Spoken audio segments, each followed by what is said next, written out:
Hello and welcome to Khaartoum podcast number 6. I am your host of the most, Khaartoum, on YouTube and bitshoot.com. And how are you? Today, could we talk about food banks? Is it ethical to support food banks? Or is it broken down food for broken down people for a broken down system? I was asked today when I was in a bookshop to support the local food bank, which superficially, initially I thought, yeah, okay, I will, because it's good and I've seen people getting fed. And then I got this nagging feeling, and I thought, I am not sure if supporting this, bringing in my things, because of course initially I said, oh yeah, my mother's got lots of old tins in the back of the cupboard that she wants rid of, I know that, so I said, I'll go and ask. And then that got me thinking, yeah, well, if I'm not going to eat those rubbish tins, then why would I give them to somebody vulnerable who needs something to eat? So this, if I'm not going to eat it, why would you give it to somebody else if it's horrible? I found an article on Salon by Andrea Curtis, which I think is rather good, about setting up a counter project to do with, instead of a food bank. So let's just read one paragraph of what she says about Canada. Most Canadians assume that food banks have always been with us, but they only began to pop up across the country in the 80s in response to the economic downturn. They were meant to be temporary. That's interesting. Among the first was the Stop Community Food Centre in Toronto.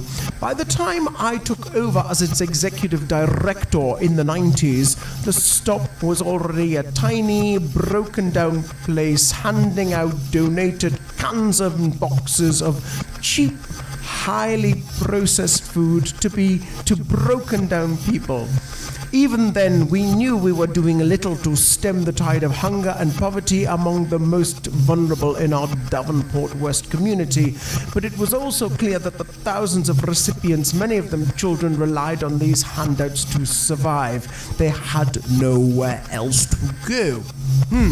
So, what we're looking at here, a food bank, by the way, is somewhere where you just go if you are poor and you collect food for your family if you can't afford it or you're too ashamed to go to the government for a handout.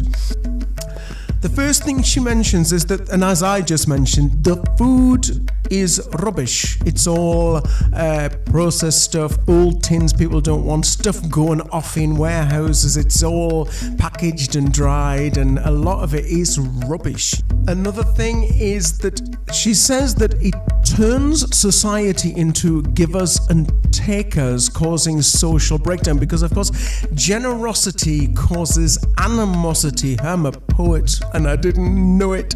So you have the givers and also this kind of smugness, and also a bit where kind of conservative elements are trying to institutionalize the food banks as if they've always been there, and actually kind of calcifying this inequality as if the food banks need to be there, but actually social action needs to be taken. So it's about social breakdown. The other thing, of course, the main thing, the government is off the hook financially, and they are off the hook monetarily as well. So policy and finances, it's just taxing citizens to support where the government should be supporting anyway. people are not getting the benefits, and it just makes people very dependent. Now, what Andrea talks about later on is the solution. Her situation that she changed STOP into a solution of teaching vulnerable people in a community where they've got maybe role models that they've never had before, and also support, kindness, role modeling to grow their own food. How do you grow your food? Also learning how to cook nutritious meals, giving them education on nutrition, helping them to learn how to cook, then looking at what is safe to eat in terms of quantity, portion size, types of food, types of different carbohydrates, proteins, all this stuff. Just working as a team and learning to give skills so that instead of people being victims and takers, they become autonomous and they can self-actualize and save themselves. I'll just picture at the end here this very marvelous thing from the Laura Flanders show, which here you will see this wonderful farming which is going on in the bankrupt city of Detroit. On all the empty housing lots, you see the same sort of project where they are growing their own food instead of eating toxic GMO foods and toxic American low standard foods.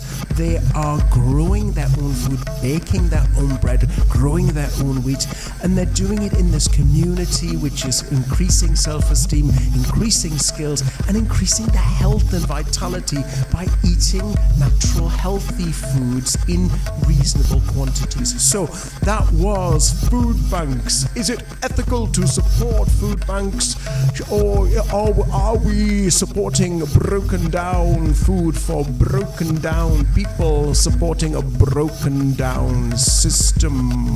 This is Khaartoum Podcast signing off. Tune in again, and goodbye from Khaartoum.